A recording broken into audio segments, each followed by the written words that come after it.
Barkada. 7 letra sa isang salita pero hindi ko maikukuble.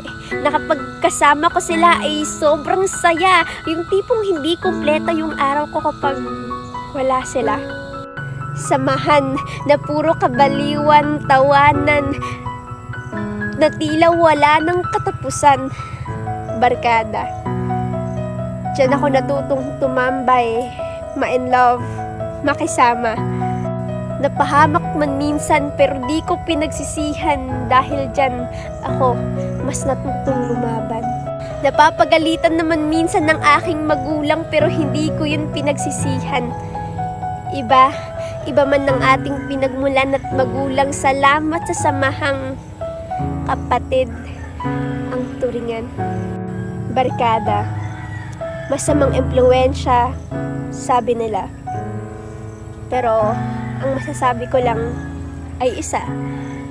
Salamat at naging parte kayo ng buhay ko.